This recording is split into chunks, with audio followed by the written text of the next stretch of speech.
Foster.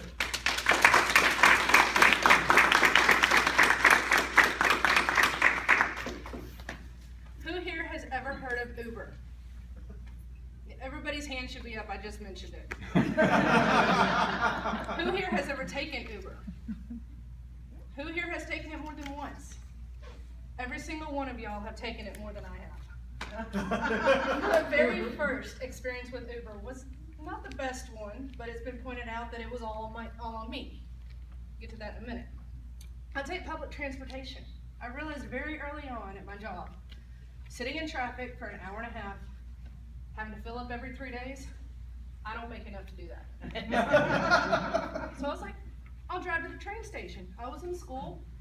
I could do my homework on the train. I didn't have to sit in traffic. I got to basically wave at everybody else going by and saying, bye, Felicia. Enjoy traffic. Having a good time. A friend of mine that I met on the bus, he decided to tell me about Uber and everything. I didn't know, I'd heard about it. I didn't know how it worked. I didn't know if you paid cash like you do a taxi. He's like, no, it's an app. You download it to your smartphone. Apparently there's an app for everything. There's probably an app to teach you how to use an app. So I'm not gonna add this until I know how it works. He's like, we'll meet here on Wednesday at the train station. We'll take Uber instead of taking the bus like normal. I'm like, you work in Addison, how is that gonna work? He's like, no, you can set a drop-off place, drop-off location. Okay, so he puts in my work, realize 3 minutes away, we're waiting, call comes in on his phone. I'm here waiting for you. Sign number one, he was on the other side of the train station. He wasn't where we told him to pick us up. We go get in the car, I get in the back seat because I don't want to ride the front seat. I didn't know what the correct criteria was and all this, because I know in a taxi, you ride in the back. We get in, first sign that it was a mistake was he picked us up on the wrong side of the train station. Second sign, if we had to go left, he was in the right lane. If we had to go right, he was in the left lane.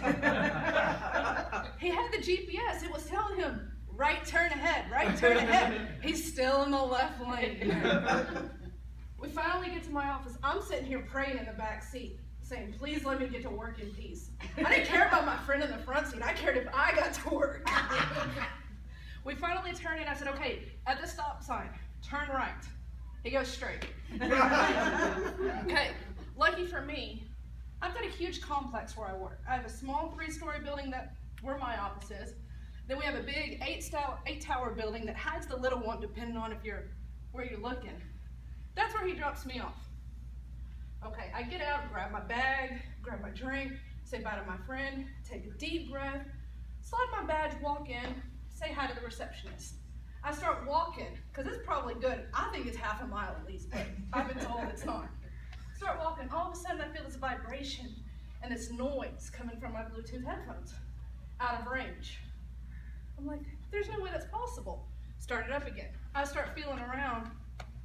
My phone's missing. It's in the back of the car. It had fallen out of my pocket. I go running past the front desk, drop my bag, drop my drink. I don't know where they went. I go running out the door. Forget to push the big red button to let me out. Trying to get out the door. She's like, you gotta push the button. It's not registered. Finally it registers and I run. This car's way down the street. There's no way I'm gonna catch it. I'm still running, I'm jumping, I'm yelling, looking like an idiot. There's this duck that's just staring at me. He's probably like, think she's crazy? Don't want to get too close. I'm sitting here, I'm like, what am I gonna do? My phone's in the back of the car. All of a sudden this car pulls up. Is everything okay? No, my phone is in the back of that car and I don't know what I'm gonna do. You think this is the worst thing that would have happened to me? He's like, get in. My mom told me never to get in car with strangers, never register. I get in, we took off. He's in a nice SUV, so I'm like, okay, really nice guy. Take off, and then I'm thinking, I hope he's taking me to get my phone. We get down there, and he starts honking the horn, because we pull up next to him at a red light. Honk, honk, honk. Her phone's in the back of the car, she needs to get it. So I get out, my friend hands it to me.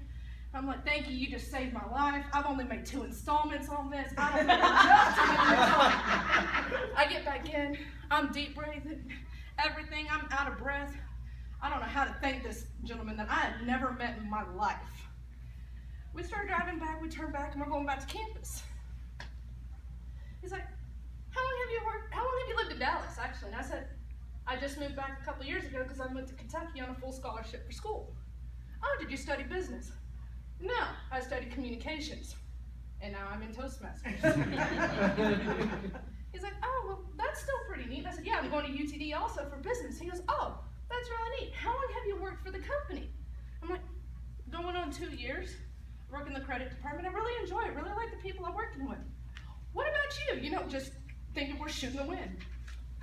My name is Todd. I'm the CEO. The only thing that I could think of was, I really like my job. Please don't fire me. He was so nice. He dropped me back off where I had ran out the door. And all I could think of was, I hope I made a good first impression. I'll never forget him. I will never forget him as long as I live. And I actually went and looked up his picture when I got to work in email to make sure that it was really him.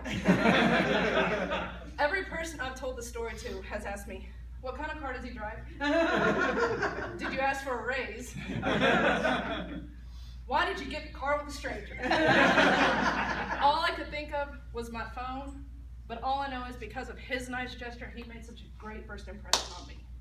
Thank you.